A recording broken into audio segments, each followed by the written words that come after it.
తనకి మరి ఏం చూసి ఇంట్రెస్ట్ వచ్చిందో నాకు తెలియదు అవన్నీ. ఓకే, ఎవరికి ప్రపోజ్ చేశారమ్మా మన ఇద్దరం కలిసి జర్నీ చేద్దామని ఈసారి సెకండ్ హాఫ్ లో సెకండ్ హాఫ్ లో తను ఇంట్రెస్టెడ్ సార్, నేను కాదు. అతనే ప్రపోజ్ చేశాడా? అవును సార్. ఎందుకు మరి అప్పుడు రిజెక్ట్ చేశావు కదా, ఇప్పుడు ఎందుకు ప్రపోజ్ చేసి నాతో ఒక లైకింగ్ తో వచ్చావని అడిగారా మరి మీరు? అది మాట్లాడాను సార్ నేను. అంటే ఇంకొకటి ఏంటంటే సార్, నేను సఫర్ అయిన ఆ వే అంతా నాకు ఒకసారి గుర్తొచ్చింది సార్. పగ తీర్చుకున్నారు మీరు, ఒక పగ ప్రతీకారంతో రగిలిపోతూ ప్రేమ అనేటటువంటి ఉచ్చులో ఒక మనిషిని దింపి నేను అప్పుడు పడినటువంటి అవమానానికి ఇప్పుడు టిట్ ఫర్ టాట్ అన్నట్టుగా నడిపించారు కదా, అంతే కదా? లేదంటే మీ ఒకే అబ్బాయి వచ్చి ప్రపోజ్ చేశాడు, అరే పిచ్చోడా ఇట్స్ టూ లేట్ రా, బండి ఇప్పటికే రైల్వే స్టేషన్ నుంచి వెళ్ళిపోయింది, నాకు ఆల్రెడీ పెద్దలు నిర్ణయించినటువంటి ఎంగేజ్మెంట్ అయిందనే మాట మీరు ఎందుకు చెప్పరు మేడం? సార్ నాకు కూడా ఒక సెల్ఫ్ రెస్పెక్ట్, నా ఎమోషన్స్, నా పెయిన్ కూడా తెలియాలి కదా సార్ వాళ్ళకి. ఓహో, అంటే ఇప్పుడు ఇదంతా ఏంటమ్మా, ఇదంతా ఇప్పుడు అంటే బహుశా ఇందాక అతను ఇంత దీనగాథలో ఉన్నాడు, ఇంత భయంకరమైన పరిస్థితుల్లో ఉన్నారు అనేటటువంటి మేమందరం కమ్ముతున్నాము, మీరు ఆనందిస్తున్నారు కదా, హ్యాపీ. నేనున్న డిప్రెషన్ లో ఆయన ఇప్పుడు ఉన్నారేమో సార్, ఎవరు పట్టించుకోలేదు. You're celebrating, you're happy. Celebrating అనుకోండి సార్, రివెంజ్ తీర్చుకున్నాను అనుకోండి, మీరు ఏమనుకున్నా నాకు వచ్చే నష్టం గానీ కష్టం గానీ ఏం లేదు సార్. అమ్మా ఏంటమ్మా మనిషిలో మనం, అమ్మా ఇది ఇది ఇది ఒక బ్రతికేనమ్మా, ఇది ఒక జీవితమేనా? సో నీ 2 నిమిషాలు నేను మాట్లాడతానమ్మా. స్టార్టింగ్లో మీరిద్దరు నువ్వు సింగిల్ హ్యాండెడ్గా వన్ సైడెడ్ లవ్ చేసుకున్నప్పుడు నా వెనకతలో ఒక పెద్ద సైన్యం ఉంది, గంటకొకడు నన్ను ప్రపోజ్ చేస్తున్నాడు, ఫేస్బుక్లో ఇన్స్టాగ్రామ్లో ప్రపోజ్ చేస్తున్నాడు అంటే కనుక I'm the most wanted person on earth అనేటటువంటి విధంగా ఫీల్ అయ్యి నువ్వు ఓవర్ కాన్ఫిడెంట్ అయ్యి నీ జడ్జిమెంట్ తప్పయ్యి ఒక అబ్బాయిని పబ్లిక్గా ప్రపోజ్ చేయడం అనేటటువంటిది వాడు తప్ప నీ తప్ప? ఇప్పుడు దానికి నో ఇట్ ఈస్. ఇప్పుడు అమ్మ నేను ఇప్పుడు వరకు ఓపిక్గా విన్నానమ్మా, కానీ ఎప్పుడైతే కనుక నాకు ఎంగేజ్మెంట్ అయిన తర్వాత కూడా ఒక అబ్బాయిని ఉచ్చులోకి లాగానని అన్నావో బయాస్డ్ ఏంటి గియాస్డ్ ఏంటి మొత్తం ఆ అబ్బాయికి అసలు ఆ ఉద్దేశమే లేదు. ఓకే, ఉద్దేశం లేనటువంటి అబ్బాయి ఆ ఉద్దేశాన్ని వ్యక్తపరిచాడు. ఆ అబ్బాయి చేసిన తప్పేంటంటే 3 years ముందు నచ్చాను అమ్మాయి, ఇప్పుడు ఎందుకు నచ్చిందంటారు సార్? రీజన్ చెప్పమనండి. ఏమ్మా నీలో అంత నచ్చనటువంటి గుణం ఈ 3 years బట్టి ఏం చూశాడు? బహుశా అబ్బాయి ఏంటంటే ఇప్పుడు కాదు అనేటటువంటి ఉద్దేశంతో అప్పుడు కట్ చేశాడు, అబ్రప్ట్గా కట్ చేశాడు. చెప్పాల్సి ఉండే సార్, టైం తీసుకుందాము, నాకు 2-3 years టైం ఇవ్వు, నేను కెరియర్ లో సెట్ అవుతాను, ఒక జాబ్ చూసుకుంటాను, తర్వాత ఆలోచిద్దాము అని చెప్పుకుంటా. అప్పుడు 2 to 3 years తర్వాత ఇంకా నువ్వు వెయిట్ చేస్తున్నావేమో, ఇప్పటికి కూడా నేను రెడీగా లేను, ఇంకో 4 years ఆగంటే ఏమంటావమ్మా? అప్పుడు డబుల్ బ్రేక్ కదా సార్. అప్పుడు అలా చెప్పుంటే మేబీ ఫస్ట్ ఇయర్ లో నాకు ఫీలింగ్స్ స్టార్ట్ అయితే నేను 4th year వరకు వెయిట్ చేసేదాన్ని. ఒక 2-3 years టైం అడిగితే ఇవ్వను. One thing Sony, whatever is happening here is wrong అమ్మా, ఇది మంచిది కాదు. అది నీ మనసాక్షికి తెలుసు. నీ మనసాక్షికి తెలిసి ఇక్కడ ఏం జరుగుతుంది అనేటువంటి అంశం ఇక్కడ నీ మనసాక్షికి తెలుసు. ఈ రోజు ఏంటంటే కనుక అక్కడెక్కడో నీ ఈగో దెబ్బతిందండి, అక్కడెక్కడో పబ్లిక్ ప్లేస్లో నీకు ఒక అవమానం జరిగిందని చెప్పి అరే చూడండి రా మనందరూ సోనీకి ప్రపోజ్ చేస్తే సోనీ కాస్త వాడి వెనకట్లో ఎవడో వెళ్ళి ఇప్పుడు చెప్పు దెబ్బతింది అనేటటువంటి ఫీలింగ్ నలుగురిలో ఈ అబ్బాయి కలిగించాడు కాబట్టి వాళ్ళందరూ యొక్క కళల్లో నీ అవమానం పడ్డా కాబట్టి ఆ కసి ప్రతీకారం 3 సంవత్సరాల పాటు నీ మనసులో రగులుతూనే ఉంది.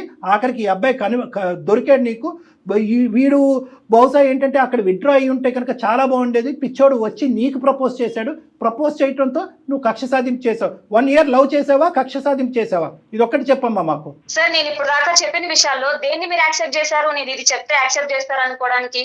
సో మీకు మీ వర్షన్ మీకు ఎలా అనిపిస్తుందో అలాగ అనుకోండి, నాకేం వచ్చింది. నాకే కదమ్మా, ఈ ప్రోగ్రామ్ చూసేటటువంటి లక్షలాది కోట్లాది మందికి అందరికీ కూడా ఒకే వర్షన్ కనిపిస్తుంది.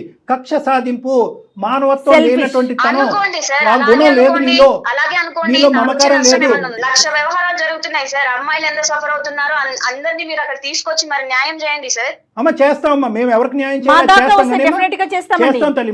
మేము ఎవరికి న్యాయం చేయాలో మీరేం మాకు చెప్పక్కర్లేదు. ఇప్పుడు వరకు నువ్వు మాట్లాడుతున్నదంతా కేవలం నేను జయగారే వింటున్నారని అనుకున్నావేమో బ్యాక్గ్రౌండ్ లో. నువ్వు ప్రేమిస్తున్నట్టు నటిస్తూ తడిగొడ్డతో గొంతు కోసినటువంటి ఒక వ్యక్తి, ఒక బానిస ఈ రోజు అక్కడ పడున్నాడు, తాగి పడున్నాడు. ఈ రోజు రేపు ఆయన చచ్చిపోయేటటువంటి ఒక వ్యక్తి ఉన్నాడు, అతను బ్యాక్గ్రౌండ్ లో వింటున్నాడు ఈ కథ అంతా కూడా. కేవలం నీ క్యారెక్టర్ ఏంటి అనేది ప్రూవ్ చేయడం. తను వినాల్సిన అవసరం ఏం లేదు సార్, ఆల్రెడీ తనకి తెలిసిన విషయాలే కదా, వినేది ఏం నాకు అనవసరం సార్. క్లియర్లీ రివెంజ్ అనుకోండి, వాట్ ఎవర్ మీకు ఏం తోస్తుంది అనుకోండి. నేను గుడ్ బ్యాడ్ అని మీరు సర్టిఫికేట్ ఇవ్వాల్సిన అవసరం కూడా లేదు. I'm done with Anil sir. అసలు అంటే ఇలా కూడా ఉన్నారా ఆడపిల్లలు, ఇలా కూడా clear revenge sir, clear revenge. మీరు నేమ్ ఇచ్చారు కదా నాకు, అమ్మా అన్నిటికీ నేమ్ ఇచ్చారు కదా అమ్మా క్లియర్ రివెంజ్ అనేసి. అమ్మా నీ రివెంజ్ తీసుకునేటటువంటి ఇంకో వ్యక్తి ఉన్నాడు జీవితంలో, అది గుర్తు పెట్టుకో. అది భగవంతుడు, ఎక్కడికి పోదు. దేవుణ్ణి నమ్మేటటువంటి అమ్మా అమ్మా కర్మ విల్ గెట్ బ్యాక్, కర్మ will get back sir. yes 100%. అది అది నీ పుస్తకంలో రాసేసుకో, నీ జీవిత పుస్తకంలో తీసుకుంటావా? తీసుకోండి. Very good. నీకు అమ్మా నీతో ఆర్గ్యుమెంట్ చేయవలసినటువంటి అవసరం లేదు. ఇందాక నేను చెప్పాను, ఈ అబ్బాయికి ముందస్తునే నేను చెప్పాను. ఒక్క మాట విన్న తర్వాత నువ్వు ఆలోచించుకో. ఇందాక ఈ అబ్బాయికి చెప్పాను, సోనీని మళ్ళీ నీ పాదాల దగ్గర తీసుకొస్తాం అనేటటువంటి ఆలోచనతో అయితే కనుక మేము సోనీకి ఫోన్ కలపం. సోనీ గురించి నీకు ఉండేటటువంటి ప్రశ్నలకి సమాధానం గురించి మేము అమ్మాయికి ఫోన్ కలుపుతాం. సోనీ యొక్క వ్యక్తిత్వం గురించి అమ్మాయికి ఫోన్ కలుపుతాం. సోనీ ఎటువంటి పరిస్థితుల్లో నీ ప్రేమ మొదలుపెట్టింది, ఎటువంటి పరిస్థితుల్లో నీ ప్రేమను అంతం చేసింది అనేటటువంటి ఫ్యాక్ట్స్ చెప్పేటటువంటి ఫోన్ కలుపుతాం. ఆ అబ్బాయికి అన్ని ఆన్సర్స్ దొరికినాయి. ఇప్పటికి కూడా సోనీయే నాకు కావాలి అని అంటే కనుక మేము ఫోన్ పెట్టేస్తాం ఆ అబ్బాయి మొహం ముందు. So good bye and good luck. Good bye and good luck. మీరు మీరు మీరు మీరు ఏ రిలీజన్ అని నేను అడగను, కానీ మనందరం కర్మ సిద్ధాంతాన్ని నమ్ముకుంటున్నాం కాబట్టి ఒక్కటే గుర్తుపెట్టుకోమ్మా, భగవంతుడు ఇది అంత ఈజీగా చూస్తూ ఊరుకోడు. గుడ్ బై అమ్మా. Good bye sir. అనిల్ వింటున్నారా? ఎందుకు ఏడుస్తావు అనిల్?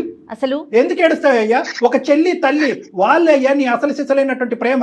ఆ ప్రేమ గురించి ఈ ప్రేమ వద్దు అనుకుంటూ జీవితంలో నీ కాళ్ళ మీద నువ్వు నిలబడాలనే ఉద్దేశంతో నీకు నచ్చినటువంటి అమ్మాయిని నో అని చెప్పి జీవితంలో ముందుకెళ్ళావు. ఎందుకు ఏడుస్తావు? నువ్వు సెలబ్రేట్ చేసుకో. ఈ రోజు నువ్వు సెలబ్రేట్ చేసుకోవాలి. ఇటువంటి భయంకరమైనటువంటి స్త్రీ నీ జీవితంలో నిజంగా నిన్ను పెళ్లి చేసుకుని ఒక 3-4 సంవత్సరాల తర్వాత 2 పిల్లలు కనేసి నిన్ను అంటేట్టు ముంచేసి ఉంటే కనుక అప్పుడు నువ్వు ఏడవాలి. ముందస్తునే గుడ్ బై చెప్పింది. బాల్ నీ కోర్టులోనే ఉంది. అనిల్ నువ్వు చాలా అదృష్టవంతుడు అనుకో. ఇంత విన్నాక కూడా నీ వల్ల కావట్లేదా? భగవంతుడు నీ నెత్తిన పాలు పోసాడు అనుకో.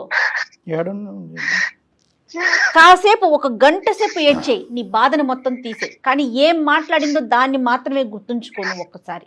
అనిల్ పుస్తకం అరే సర్లే, జీర్ణించుకోవటానికి కష్టం అవుతుంది, 1-2 రోజులు టైం పడుతుంది. ప్రాక్టికల్ గా రా. నువ్వు ఒక్క నిమిషం తమ్ముడు, నువ్వు ప్రేమించలేదని మేము అనట్లేదు, నువ్వు ప్రేమించావు. కానీ ఇటువంటి క్యారెక్టర్ ఉన్న అమ్మాయిని ప్రేమించావు. కావాలా ఈ అమ్మాయి నీ పెళ్ళం కింద రేపొద్దున? చెప్పు. Very good.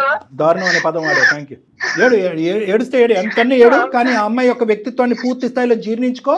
నీకు అక్కడ వినాయకుడు విఘ్నేశుడు ఏమైనా దేవుడు పటాలు ఉంటే కనుక దండం పెట్టుకుని, దేవుడా నాకు కొత్త జీవితాన్ని ప్రసాదించారు, థ్యాంక్ యూ, నా గురించి నేను నా అమ్మ నా చెల్లి గురించి నేను బతుకుతానని చెప్పి దండం పెట్టుకుని బయట ఉన్నారు. మనం అలాంటి సమాజంలో ఉన్నాం శ్రీ. అనిల్ నువ్వు ఒకటి పెద్ద గీత ముందు చిన్న గీత, అందరూ ఇలాగే ఉన్నారు. కానీ ఇలాంటి ఆడవాళ్ళు కొంతమందికి పెళ్ళాలయ్యారు. ఆ పెళ్ళాలైనటువంటి భర్తలు కొంతమంది సూసైడ్లు చేసుకున్నారు. ఆ కథలు వింటే కనుక నువ్వు ఇక్కడి నుంచి లేచి పరిగెడతావు. కాబట్టి నువ్వు అదృష్టవంతుడివి ఇప్పటికైనా తెలుసుకో. తండ్రి చనిపోయాడు, ఒక మగదిగ్గా ఇప్పటి వరకు మీ చెల్లిని మీ తల్లిని ఇక్కడి వరకు తీసుకొచ్చావు. కొండంత ఆస్తితో తెలిసింది ఆ పిచ్చి తల్లి. నీ పరిస్థితి ఏంటని అది అర్థం కావట్లేదు. ఇదే నీ పరిస్థితి అంటే గుండు పగిలి చచ్చిపోతుంది ఆవిడ. ఒక్కసారి ఆవిడ గురించి ఆలోచించు. అది అసలైనటువంటి ప్రేమ అంటే. నువ్వేమొచ్చి ఇప్పుడు ఆ అమ్మాయి పిచ్చిది, ఒక శాడిస్ట్ అని తెలిసినా కూడా ఆ అమ్మాయి లేకుండా నేను బతకలేను సారో, నేను ఆ అమ్మాయినే ప్రేమిస్తున్నాను సారో అంటే నేనేం చేస్తాను ఇక్కడ?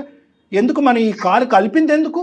ప్రాక్టికల్ గా ఆలోచించండి. ఈ కాలు కలిపింది ఎందుకు? ఆ అమ్మాయి యొక్క వ్యక్తిత్వాన్ని విప్పి నీకు చూపెట్టడం గురించి చేస్తున్నటువంటి ప్రయత్నం. నేను సక్సెస్ఫుల్ అయ్యామని సంబరపడుతుంటే ఇంకా నువ్వు పాడిందే పాట అంటే నేనేం చేస్తాను? బయటకు రా మొత్తంలో. కాదండి, అసలు అలాంటి ఫ్రెండ్స్ ఎవరికైనా దొరుకుతారా? శ్రీకాంత్ లాంటి ఫ్రెండ్ దొరికాడు అనిల్కి. నీ కోసం శ్రీకాంత్ మాకు మెయిల్ చేసి మీరు మాట్లాడండి అని చెప్పి, నీకేంటి ప్రాణానికి ప్రాణం ఇచ్చే ప్రాణ స్నేహితులు, అమ్మ చెల్లి బాధ్యత, ఇంకా లైఫ్ ఆ అమ్మాయి ఒకటేనా? కొత్త జీవితాన్ని ప్రారంభించుమా అనిల్, నీకు కొత్త జీవితం.